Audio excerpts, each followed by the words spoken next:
Assalamualaikum dan selamat sejahtera. Hari ini kita bermain di Setiap Alam Trail. Tengok. Jam sekarang menunjukkan 2.40 petang. Sebab hari ni santai-santai je, tu yang boleh rakam. Sebab next week dah event. So ni dah masuk minggu taper. Kita guna gear untuk event.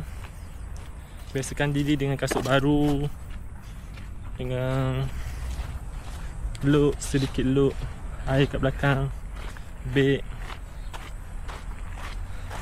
aksesori untuk race lah minggu depan. So sebab tu kami naik pukul 2.40 petang. Sedikit head training. So jalan hari ni kami guna jalan utama. Jalan ni yang ramai orang guna untuk pergi Tasik Jermin. Macam biasa, ada jalan lain kat belakang tu. Tengok, angka-angka termasuk. Yang tu untuk main EG. Ni yang depan ni jalan untuk jalan utama untuk ke puncak Bukit Serai dengan Tasik Jermin. Itu yang kita buat hari ni. So alang-alang kita buat video. Dah pernah buat video kan pasal sini. So hari ni kita buat kelainan sikit. Sebab ramai kat orang tanya, macam mana aku hiking? Aku pun tak tahu macam mana aku hiking. Aku pun newbie juga. Kita lalu kat pesisir Tasik. Sini petang-petang boleh healing sini. Ada yang bawa kursi healing kan. Dia orang duduk lepak sini sambil minum-minum kopi. Nice. Sini ada orang mancing situ. Kat bawah tu sikit. Tak tahu lah ikan apa yang ada.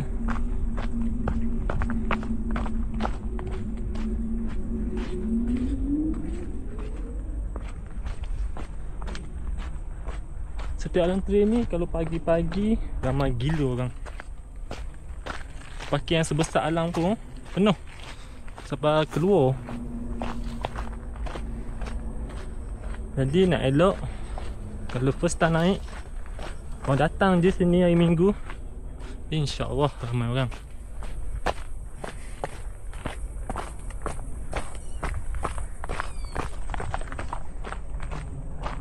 So untuk perkongsian aku,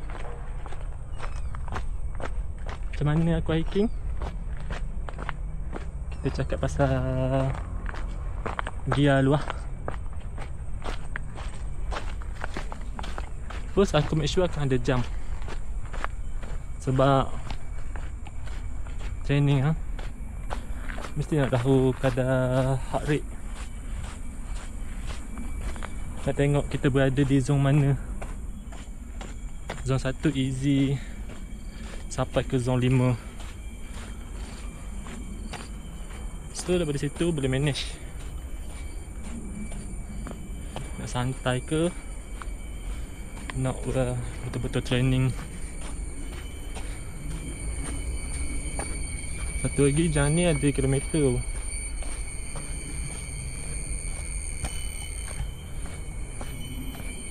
Dia membantu dalam apa, mental. Biasa kalau kita pergi trip kan dah dibagi tahu sini puncak return 13 km. So daripada sini ke puncak 13 bagi 2 berapa? 65. Kalau hiking je 65.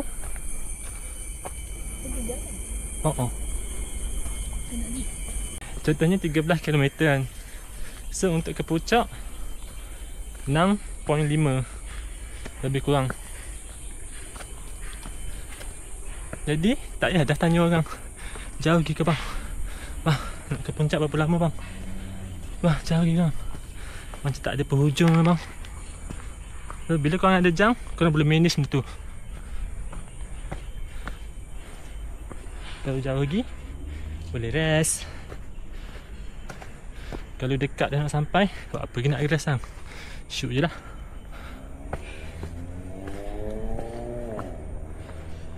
So jang ni memang sangat penting lah bagi aku. Ada 2 benda ni je, heart rate, kilometer. Tu je lah. Kalau nak advance kan, advance, ambil lah jang yang ada topo ke, yang boleh baca map ke, untuk elok sasak. Yang kedua, kasut.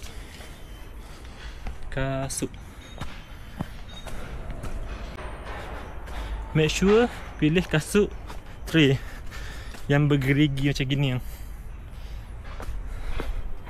apa. So dia lagi safety berbanding korang guna kasut-kasut running untuk road yang tak ada cekaman langsung.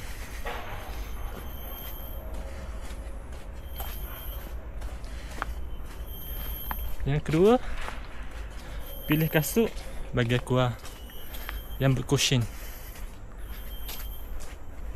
Sebab cushion tu lah yang akan serap impact korang masa menurun sekejap lagi, yang akan mengelakkan sakit lutut. Bagi yang dah biasa main trail yang diorang dah tak kisah tau, topok nipis je, topok tebal ke, lutut diorang memang dah hardcore. So bagi kita yang newbie ni, ambil je topok yang sedikit lembut, sedikit tebal, supaya boleh absorb jaga lutut. Sebab yang lain tu, selain pada 2 tu dah kira atas bajet masing-masing lah. Nak kasut yang boleh tebal ke, nak kasut yang apa, kalis air ke, nak kasut yang selesa ke. Lagi banyak kelebihan, lagi mahal. So sebab tu aku tak suka kalau orang suggest pakai Adidas kampung ataupun kasut getah di awal tu. Memang tak ada kesan langsung. Kita ni dah newbie. Masa menurun, pak. Makan lutut tu. Tu mula tanya, kenapa aku sakit lutut ah?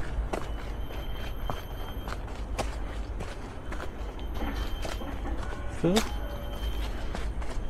dah lepas kasut, seluar tak kisah. Ada seluar jenis kompres kan. Ada seluar jenis apa? Seluar jenis orang miskin. Seluar tu mahal, tapi seluar hiker yang bertapung-tapung dapat jaga seluar orang miskin. Tu tak kisah lah. Seluar tak ada isu.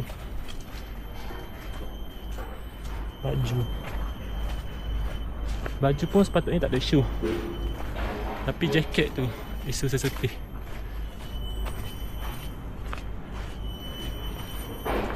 Pakai sweater gaya-gaya. Ya, kalau pakai sweater jenis windbreaker yang nipis tu, yang tu masih lagi okey. Yang ni pergi Broga, nampak orang pakai jaket yang mak motor pakai malam-malam sebab sejuk tu. So panas tu, badan pun perlu bernafas juga. Boleh kena heat stroke tu. Jaket tu dah sesuai untuk hiking. So pakailah baju yang bersesuaian lah.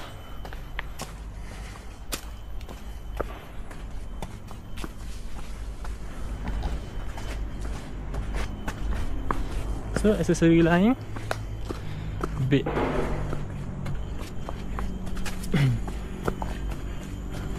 beg ni pun ramai orang tersalah pandang, ambil remeh pasal beg.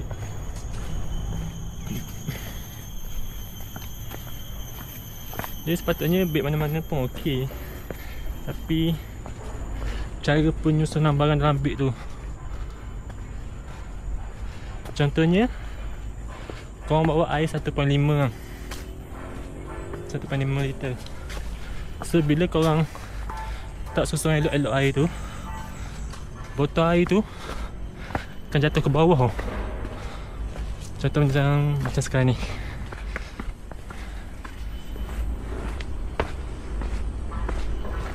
Ya, nak sedap, biar botol air tu melekat kat badan. Dah bacok pula. Sebab bila botol air tu ke bawah, dia ibarat korang nak menaik, tapi botol air yang berat tu ke bawah macam ada orang tarik korang daripada belakang. Faham? Cuba botol air tambah lagi barang lain-lain. Botol air 1.5, dapur 500 gram, Maggi contohnya 25 gram. Lain-lain yang korang bawa, ush, macam ke 4 kilo menarik korang ke belakang. Oh my.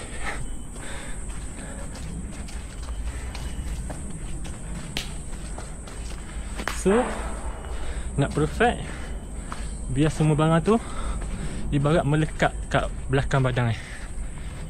So barang yang paling berat biasanya air lah, 1.5.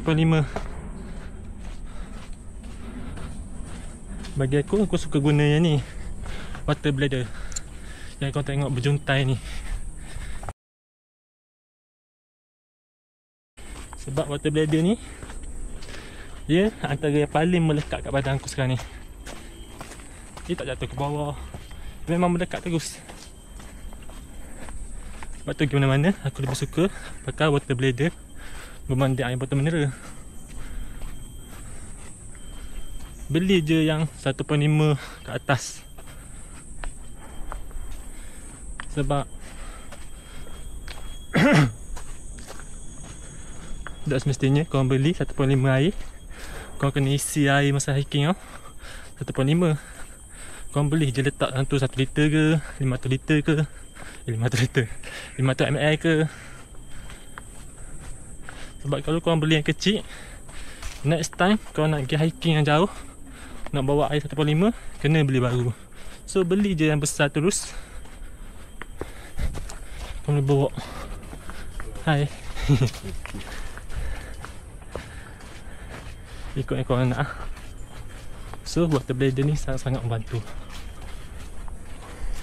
Lagi satu, tak payah bawa botol mineral tu kan, habis buang. Tu yang apa, berselerok botol air dalam hutang. Jimat space beg. Botol air tu bila kosong, mesti korang dah kemek kan, masuk kan. So jadi macam ke apa, ada barang kat belakang menyucuk-nyucuk.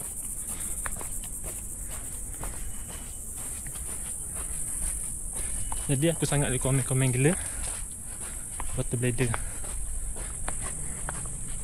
Water bladder dua. Satu yang jenis ni kan, backpack kan. Satu lagi yang jenis macam bini aku pakai, yang jenis botol soft flask tu.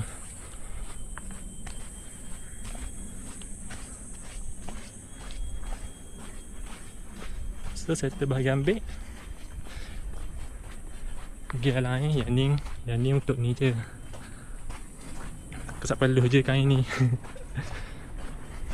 Kadang-kadang kita pegang ni nak menaik yang, pegang semua barang. Lepas tu tangan dah kotor, muka berpeluh. Nak kesat takkan nak kesat baju lah. Bagi perempuan takkan nak angkat baju tinggi-tinggi, kesat peluh lah. So yang ni senang gila. settle. Masa dalam event boleh je ikat. Ni kan panjang kain ni. Ikat panjang sikit, letak air kat dalam, buat sebagai headband.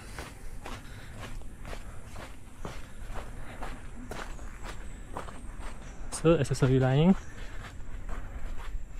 kalau korang suka guna stick, kita guna stick.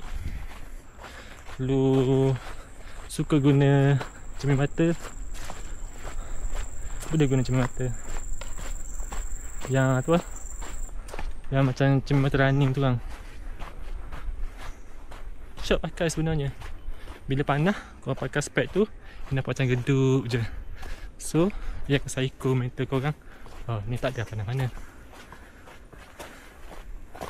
Cuma bagi aku tidak lagi memerlukan setakat ni.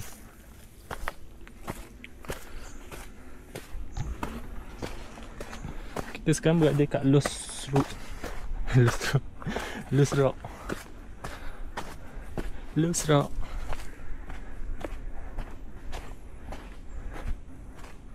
Alang-alang dekat Loose Rock, kita share cara menaik bukit. Ni perkongsian aku pada newbie ke newbie. Macam mana nak menaik ni dengan santai. Walaupun kau tengok aku tak santai, tapi kita ada cara. Asalnya clear jalan ni, pokok ni baru terbalik. So, cara menaik bukit. First, make sure ni kan kau berdiri yang. Cara menaik bukit, kau tunduk sikit macam ni.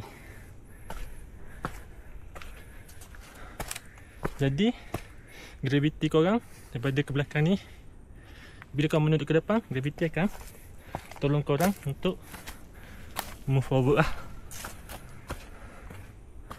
Sebab banyak tengok salah. Orang salah menaik. Naik gini lah ada. Nampak? Posture badan. So, berdiri straight ke depan sikit. Yang kedua, small step. Ni pun banyak aku tengok orang salah.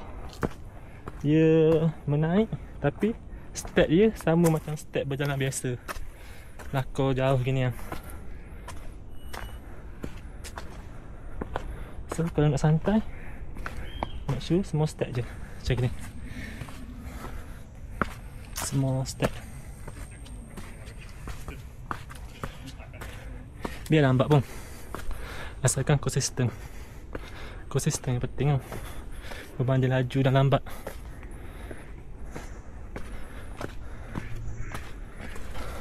Hello. Hello.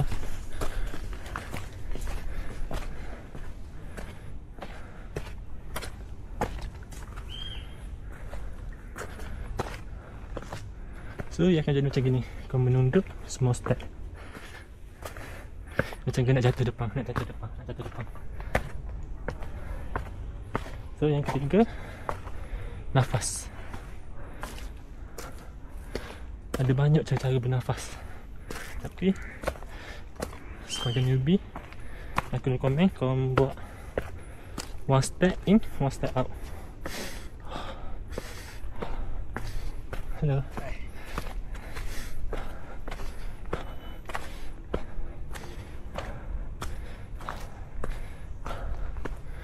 So,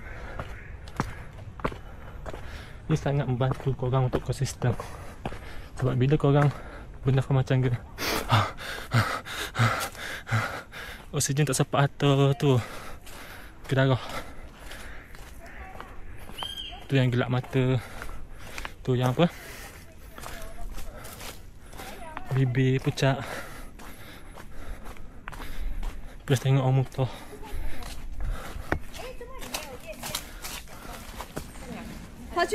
他去越南。哦，他去越南那个期间他去越南啊。哦。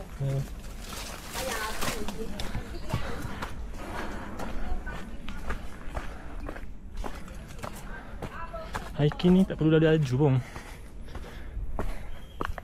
Yang paling penting bagi aku, konsisten. Konsisten tu lah yang bantu korang untuk pergi lagi jauh, lagi santai.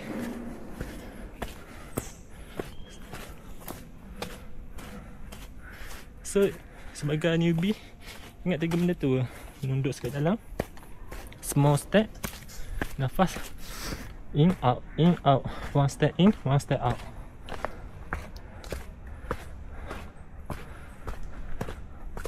Sebab tu bila korang tengok video ataupun pemata trail runner,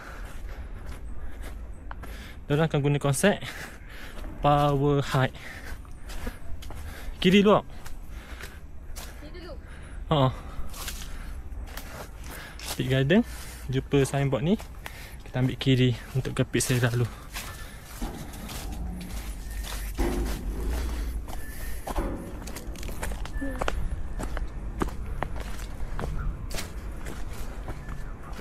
So mesti korang pernah tengok start hiking macam gini.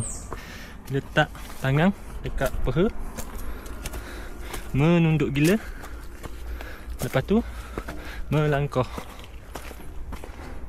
Ni cara yang orang kata paling betul.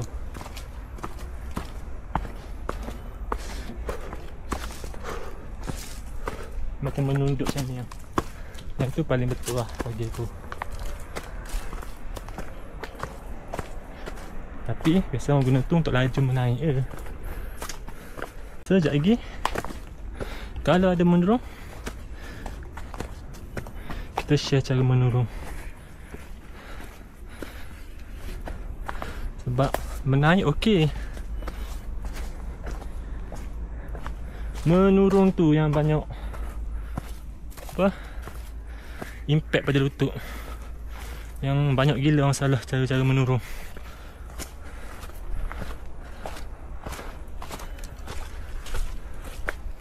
Jalan nak pergi ada swing sekejap lagi, ada menurun. Sekejap lagi kita share cara menurun.